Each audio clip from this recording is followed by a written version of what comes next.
So one of it is just time savings can transfer directly into additional revenue generating work. The other aspect of it is that I believe that tools like this can make the client experience much better. So imagine, for example, you get out of a meeting with your advisor and the experience is you get home, there's an email waiting for you with a summary of what was said, all of the things that the advisor promised to do for you, as well as the homework that you have to do. And it's all very clear and laid out. Nothing was missed. That's a great experience. Hello there. Welcome everyone to the Advisor's Edge podcast. I'm your host, Rob Jacomen, and I am here with Chad Ramberg, my co-host. Hey, how's it going, Chad? Hey, it's good to be here. Yeah, we have a extremely hot topic and a very, very special guest, and I'm excited to dive in. We have Tim Chaves from Jump, and Tim, it is such an honor to have you on our show. We're extremely blessed. We want to learn more about you and your background and how you got your start. So tell us a little bit about yourself, your business, who you serve, and the problems you help to solve for this industry. Yeah, sounds great. Well, first of all, thank you so much for having me. It's an honor to be here. I've gotten to know Chad a little bit over the last little while, and so it's an honor. Thanks for having me. I think if it depends on how far back you want to go, but I will start just with the recent past. And I'll say that I am the COO and co-founder of a company called Jump. Jump is an AI meeting assistant for financial advisors. Our tool is exclusively for financial advisors. We don't serve any other verticals. We can get into the story of how we started Jump and why we started Jump, but the gist of it is that what we do is try to take the 15 to 18 hours a week that advisors typically spend on meeting admin, meaning preparing for meetings, writing notes for meetings, figuring out what the follow-up items are from meetings and assigning them out to team members or making sure they don't slip through the cracks, and taking that down by 90%. That's our goal. We've been able to, I would say, make a lot of headway on that goal with also a lot of room to run. So it's been really exciting. We just launched the company publicly about 6 months ago, and there's been such a positive reaction. Advisors seem to really be resonating with the value prop, and it's told us that we're solving a real problem. So it's a really exciting space to be in. That's awesome. Hey, if you don't mind, that's a great segue into one of the questions I kind of posed just a second ago, and that is diving deeper into the problems you help to solve for the industry, because I think it's so interesting. When we actually were on a call yesterday with our team and we were going over kind of a nice overview and a demo of your platform. And I think I asked you, Chad, I said, wait, I can see this is like such an awesome platform. And I said, I feel like it solves the problem of compliance.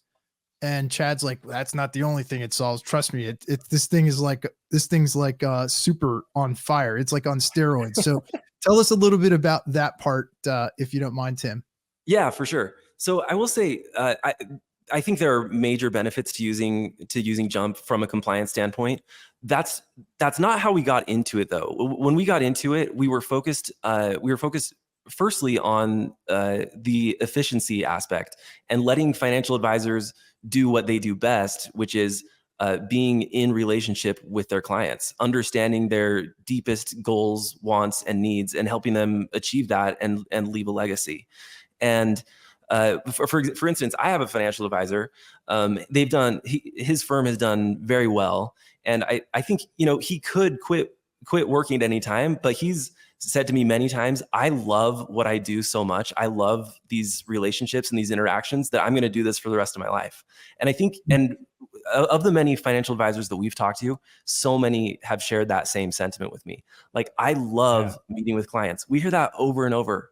Like, they love helping people. They love being in that personal interaction and back and forth. Yeah. Yes. And what's funny is we've loved being in this market too, because the people that we interact with, the advisors that we work with and talk to every day, are so pleasant. They're so nice. They're so smart. They're so understanding. Yes. And the intelligence of our clients just helps drive us to do better. I Yes. agree. Since we're kind of, you and I met at NAPFA, which was Yeah. really cool. And I tell my team all the time, the great thing about our clients is how smart they are, how engaging they are, and how we can learn from each other. Yes, that's exactly right. And the fact that we feel such a strong relationship with our customers who are advisors speaks to the relationships that they have with their clients, and so what we hoped at the very beginning of Jump was that we would let advisors focus on that aspect of their work. It's remain 100% focused in meetings. Don't be focused on taking notes, on making sure that things don't slip through the cracks. Be focused on the client, because A, that's a better client experience, but B, that's the part of your job that you enjoy doing anyway. And then we'll take care of the rest. We'll try and prep you for your meetings so that you know exactly what you need to know going in. And then after the meeting, typically what we see is that without Jump, advisors spend 45 to 60 minutes on post-meeting work. So that's writing up all the notes, making sure they're in a discernible format, getting them into Salesforce, writing up all the tasks, assigning those out. And it can get especially difficult if an advisor is in back-to-back meetings. So if there are 3 or 4 meetings stacked up in a day, and then it gets to the end of the day, it can be difficult to even remember what happened in that Right. first meeting. And that becomes in contrast to their favorite part of the job, which is meeting with the clients. That's their least favorite part of the job, is like all of that administrative operation stuff, especially when it's stacked up. And so that's the main pain point that Jump came into the market trying to solve. And now, like you guys said, compliance is a big aspect of this as well. This is a regulated industry. All of these client interactions need to be logged in the first case. And so Jump makes it very easy to do that. And I guess I should give just a little bit more insight on what Jump actually does, if that's okay. Sure. Okay. Yeah, absolutely. Yeah. So the way it works is that we capture the meeting in some form or fashion. So we can send essentially a note taker participant to a Zoom meeting or a Google Meet meeting or a Teams meeting, and capture the meeting that way. We also have a mobile app that can capture the meeting in person just by essentially setting the phone on the table in front of you. And then once we have that meeting, we can create a transcript out of it. And with the transcript, we run it through a series of AI automations that can do a variety of really interesting things. So the first one is writing the meeting note, which we can do in a totally customizable way. It's out of the box. It's built for advisors. So there is a default note that we think is really useful. But not all advisors, almost all advisors that we've talked to really have a particular way that they like to take notes, and so we can accommodate however they'd like to do it. It then writes a follow-up email based on the transcript of what came out of the meeting, and a lot of times that'll look like, here's what we discussed, here are my to-dos, here are your to-dos, that type of thing. It was great meeting with you. Like, let's schedule a meeting for next quarter or whatever it is. And then it also determines the tasks that came out of the meeting. Very often, we'll see 4 to 6 follow-up items that need to happen. It could be a money transfer, or it could be an introduction that needs to be made, or something. So we determine what all of those are as well. And then the really cool part is we're synced into the advisor tech stack as well. So we can sync all of those notes, all of those tasks, whatever other data you'd like, straight into Salesforce, Redtail, Wealthbox, whatever CRM you're using. So that's the gist of what Jump does. And like I said, we think there are huge benefits on the efficiency side, and on the compliance side, you do need to get that note into the CRM, into the permanent record, so that you have a log of that client interaction. So just the ease of doing that is one aspect of it, and then the other aspect is it's important from a compliance perspective what is actually said in that meeting, and like I mentioned, Jump is totally customizable, so you can focus it purely on writing up that meeting summary. But what's cool is you could actually do a coaching and compliance automation on top of that. So you could say, in addition to. Yeah, exactly. And so if you're a sales team, you might not need this or want it. But if you're an advisor and you'd like either either feedback for yourself or at the firm level, if you want meetings from advisors to have what is essentially a compliance scan to say, hey, let's look at this transcript and see if there's anything that we need to pay attention to based on what was said. We can do that too. And like I said, so here's that's because of the customizability of the platform. Yeah, I've been super impressed with the how we can customize it. And so I'm going to confess here a little bit here, Tim. Sounds good. So we're a client, right? And we've been looking to use AI in a number of different ways. So this is one of our, what I would say, robots that we're using to help us do a better job. Yeah. And the cool thing when we were, and we as we were going through, so we're advisor to advisors. So we're still in financial services area. And what I've been very impressed with as we get in there, one, my team has given me really good feedback on how responsive your team is. So I just got to say thank you for that. That was really cool. One of the amazing things that we're starting to recognize now that we'd have no idea we could see before is essentially the meta analysis of the information. So the idea that came from the team is we can take and we're going to map to certain aspects of the call, dump that into, we use Salesforce, and my Salesforce admin said, yeah, we can aggregate all that data and then give us reports on how are we doing to get specific for us. We would say, oh, if advisors, one of the questions we like to ask is, what do you want to learn before we get to the end of the call? Aggregating that data, and we'll be able to find out if the advisors like this is most likely what they really want to know or learn. So we'll be able to customize and wrap around the client even better than we ever could before. Which just, wow, you probably thought about that before. Yeah. But I want to back up on the compliance aspect of it, because one of the questions I get at conferences all the time, people get excited about AI because all this possibility, and then they kind of stop in their tracks and they're like, oh, but the compliance, what am I going to do? For you, how do you, or maybe if you kind of tell us the story of you started with a specific problem in mind, and then how did compliance come into the conversation? Was it like advisors said, hey, what about this? We need to check this box or whatever it is. Tell me more about that, if you would. Yeah, that's right. And like I said, we did start with the efficiency value proposition, but with the very first RAA that we started working with, it was minutes into that first conversation where compliance came up, and so it was very clear from day one that the compliance was going to be an important aspect of what we were working on. And different compliance teams have taken sort of like different views on what's most important to them, even on things like whether or not they want to retain conversations, if they want to set up some sort of compliance scan, like I mentioned. And that goes again back to why I think it was important that we make Jump as customizable as possible, because not only are advisory firms different, compliance teams are different, and so we have attempted to essentially adhere to whatever compliance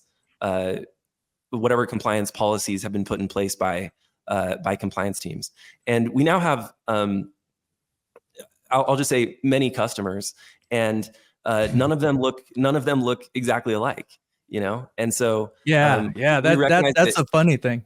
Yeah, I had one time I was at I think it was Schwab conference or something, and some guy said to me, "Oh, all RIAs are the same," and I said, "No, well, not if you're talking with them. If you talk with enough of them, they're all very different in what they need. So." Okay, that's really cool to understand that you built this from the start to really be customizable for each firm, because that's one thing we love about the RIA industry. They're independent advisors. They can build it how they want. You're actually supporting that independence, not like a lot of tech firms kind of lock them into you can only do this.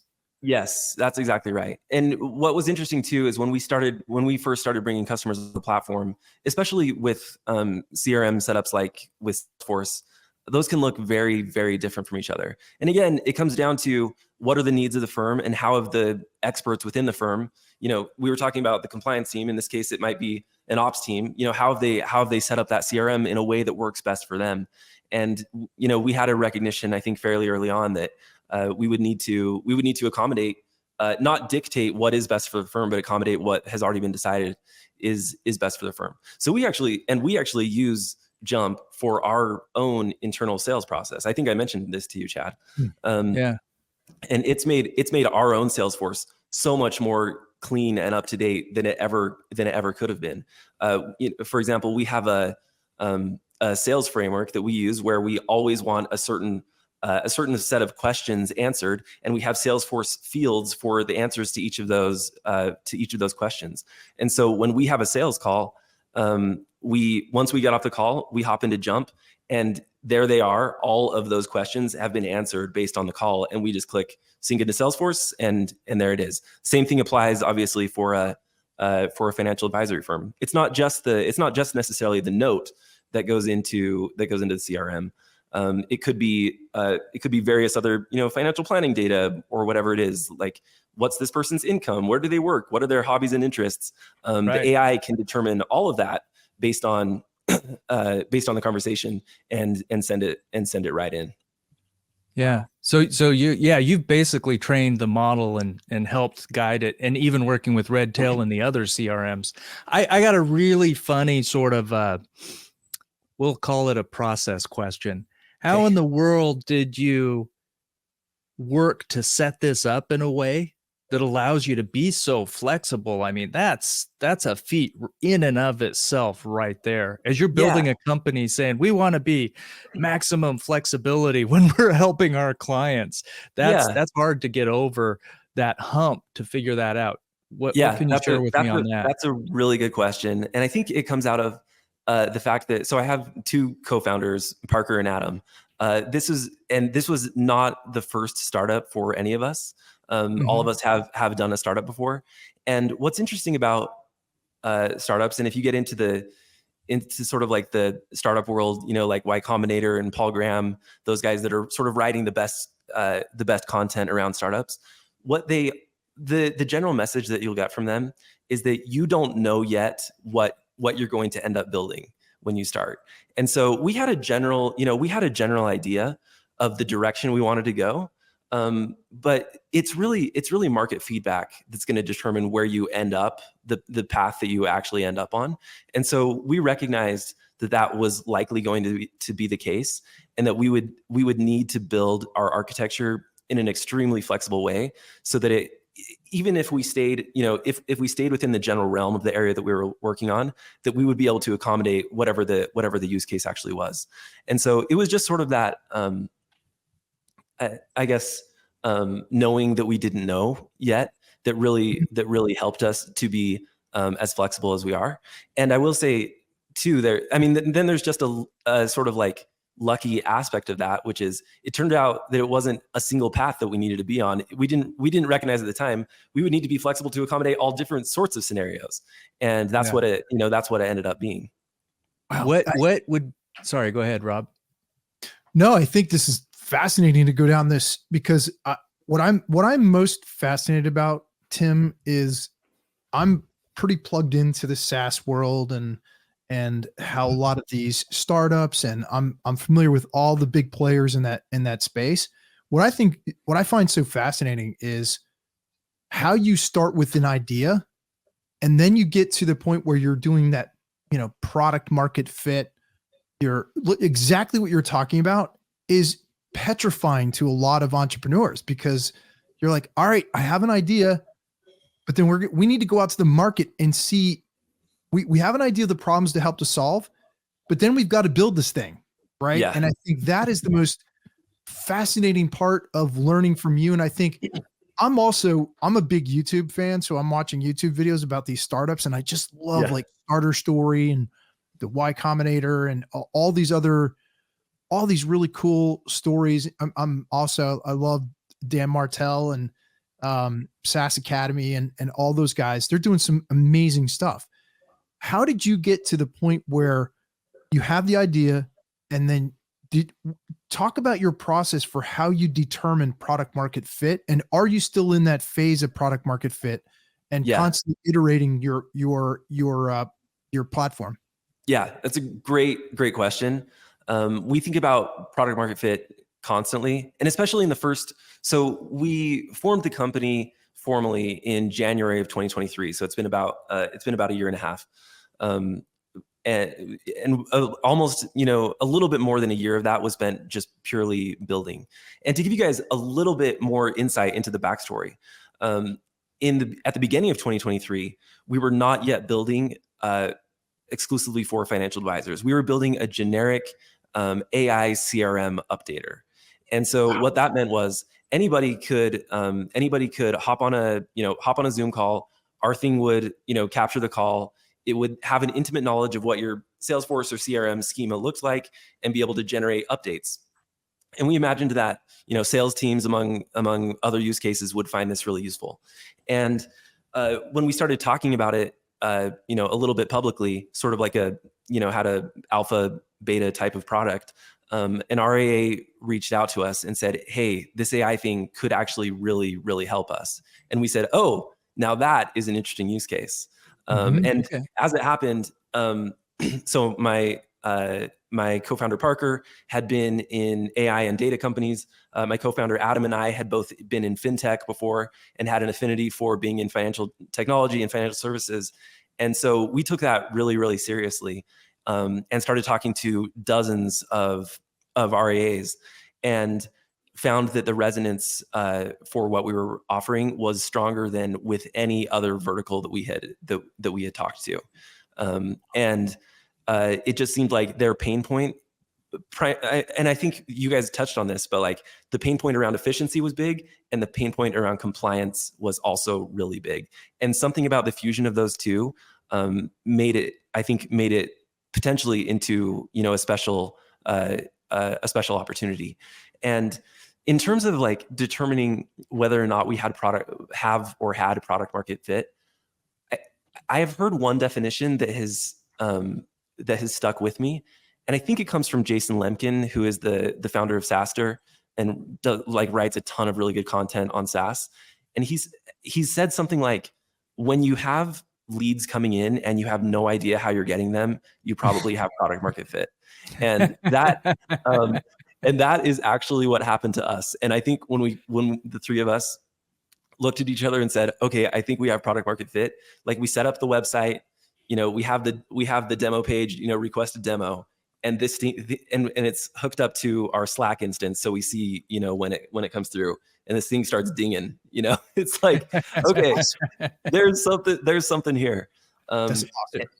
And now, yeah. And now that we're deep into this and, are on meetings and calls with RAs and broker dealers, all day, every day, it's clear that it's something more than just like, hey, there might be something, it's clear that we're solving a real pain point. So I would say, if I had to evaluate honestly where we are, I would say yes, early product market fit, but also that product market fit doesn't last forever. You do have to continue to innovate, especially in a space like AI that is so fast moving. Like if you can imagine where we were 2 years ago versus today, pre-Chat GPT, Yeah. If we go ahead, Chad, sorry. I got to say thank you for taking the time out of your busy day and taking care of those dings that are coming in. I'm really curious because for the advisory space, and obviously I think we could probably talk all day about AI and what's happening there and how things are developing specifically. Then we can go down specifically into the RIA space. But in order to get maybe a nugget that would be really helpful for advisors, what type of advice would you give to an advisory firm? They could be a small team of 5 to 10, or maybe even a larger team of 50 advisors. And they're thinking, oh, AI we got to figure out how to use this. What piece of advice would you give to them when they're evaluating or they're thinking about how can I start to integrate some tool that is both helpful and done well and can integrate into our system? How do you figure that out? Yeah, that's a great question. I think there are, there are a lot of smart people in this space that are talking about tech. I think, and doing it in some cases really well, and sharing tons of super valuable content. Michael Kitces, is an obvious one.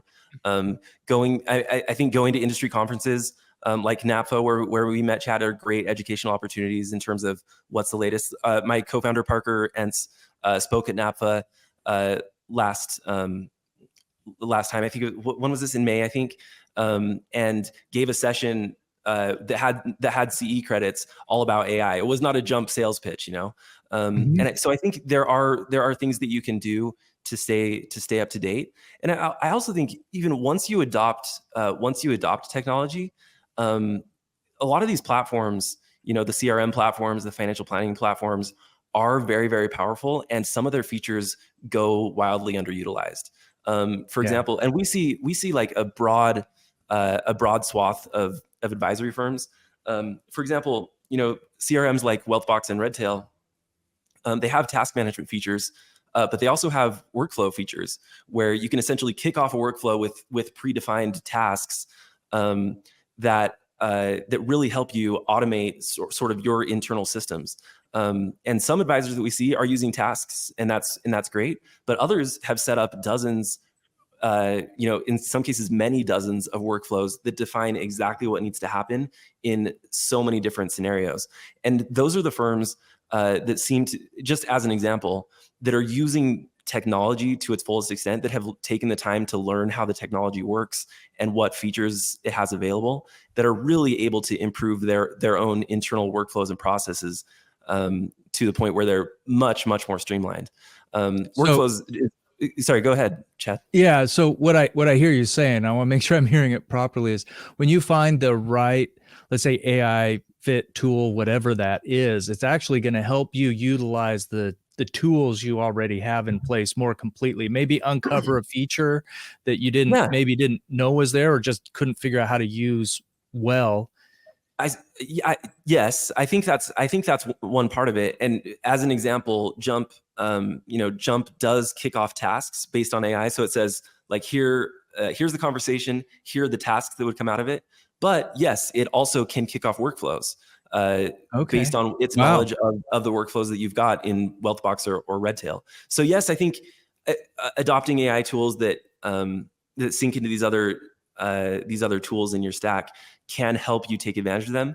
But I think more broadly, the point is that there are a lot of amazing technology firms in this space that have built really useful solutions, and they're just not always utilized to the fullest extent. So less so than a pitch for Jump to say, use an AI tool that's going to help you figure out how to use your other tools better.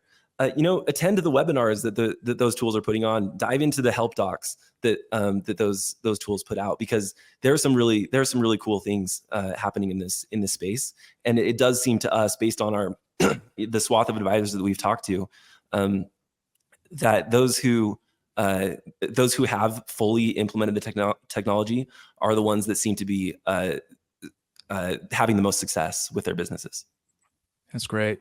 Gosh, I have so many questions. This is amazing. Well, maybe you can come on for another one at some point.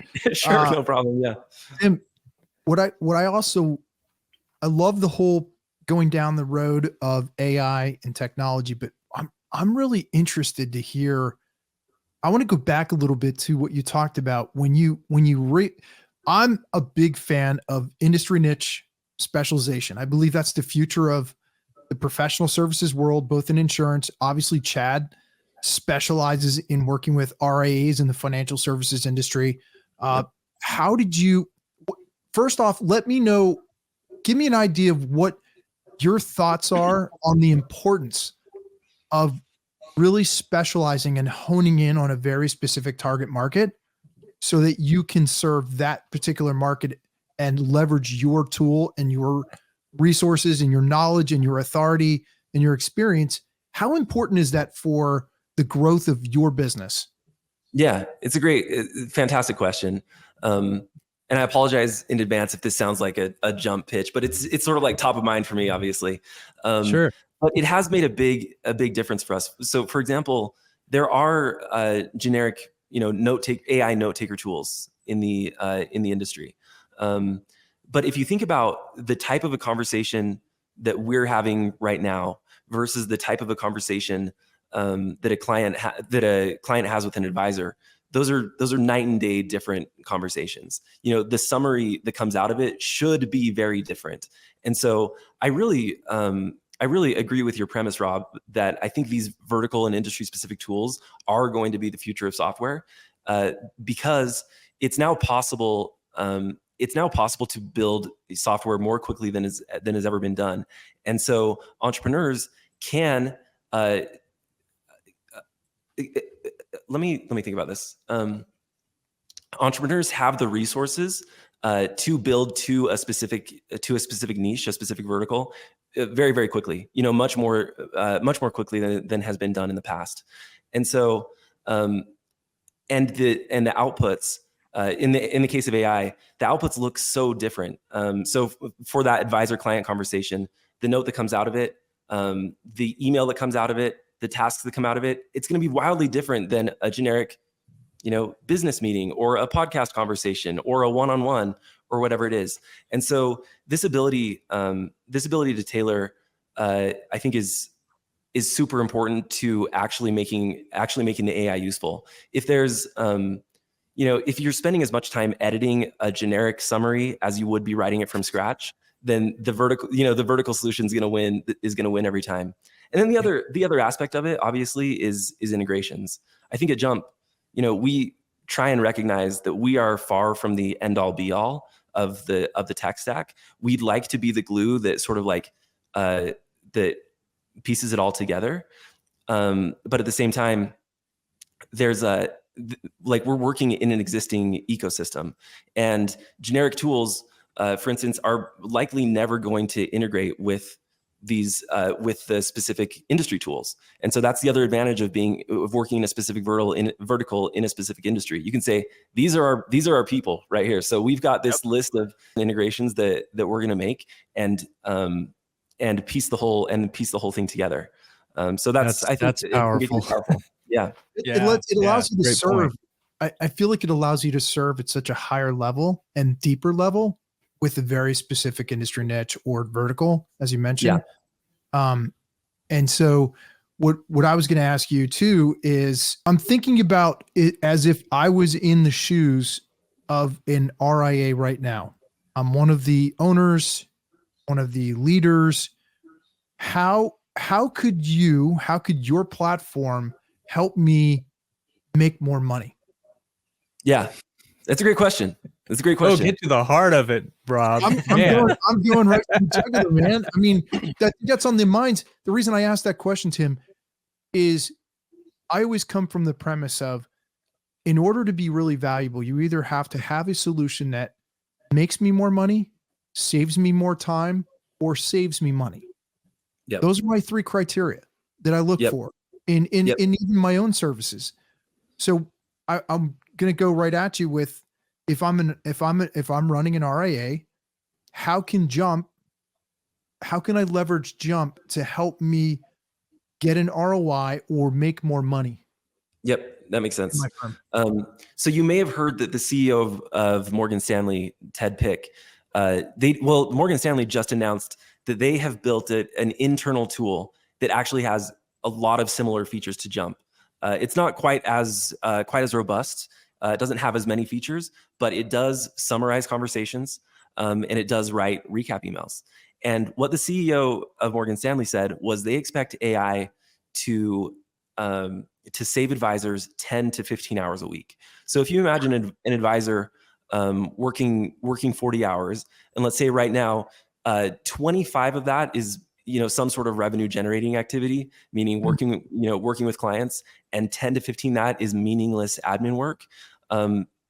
So we're already saying essentially, 25 versus 10 to 15, you could have an additional 50% of time added on to your revenue generating activities just by saving time through this through getting rid of the administrative overhead. And so that's one aspect of it. Obviously, and different advisors have different goals. Some would like to go home at 2 p.m. instead, and I think Jump can let them do that. Some are either, solo advisors might be very ambitious, trying to grow their firms, or small teams. Larger firms are probably not interested in the go home at 2 p.m. model, and they're running a business that they really want to grow. And we've talked to several customers who have very specific goals around, this is the number of clients our advisors can serve right now. It's X. Let's get it to X plus, whatever it is, and we're gonna leverage AI in order to do that.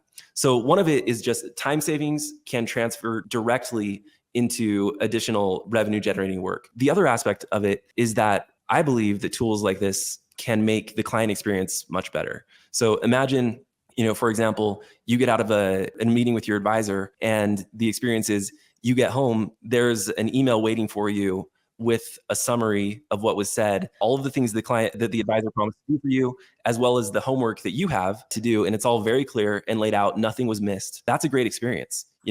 I gotta tell you how we used it really early on. I had a team, we have a client, and they're a pretty large team working with advisors across the country. And one of the essentially offices had a question for us. And so I had a meeting with that particular leader in that office, and we went over a bunch of key things. And when we were done, she said, "Hey, I need to contact my supervisor and kind of give him an idea of what we learned here today." And I said, "That's fantastic. How about I send you a summary of what we talked about and a couple of other items?" And when we were done, it literally took me 5 minutes to look at the notes, and I cut and pasted the key things. And awesome. This was with no adjustment to what you've already built. And we're not even an RIA, but yeah. Oh, that's awesome. I got to say this, the most exciting thing that you just said in that example is, most firms are not, did you say Morgan Stanley, I think was the one you referred to? Yep. They're not going to be able to build their own right. tool.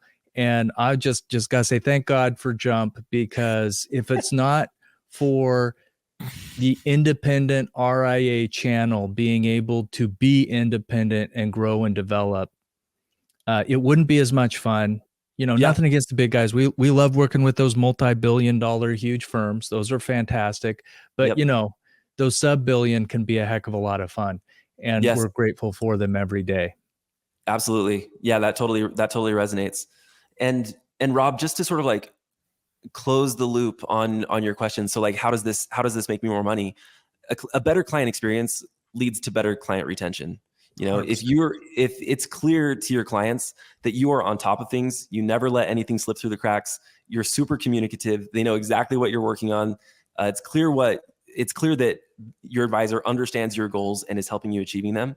Then you're never going to leave, and increases the lifetime value. Exactly. If you look at lifetime value of a client, it actually can. And here's the other thing, Tim, I don't think a lot of people talk about this.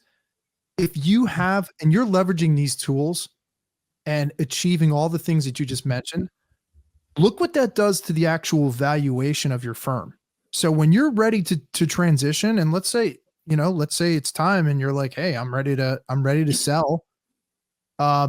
Imagine the value. You can say, hey, you know what? We've decreased or we've increased the lifetime value of our clients by having these tools in place and by leveraging them, by creating more efficiencies, by helping to increase our production and our outputs. Guess what? You become way more valuable as a firm. And that's something that I don't think is talked about enough. And I think is probably a whole different podcast episode, but it's something that's missed a lot of times. You can always talk about making more money, improving efficiencies, saving time. But guess what? What about the value of your firm?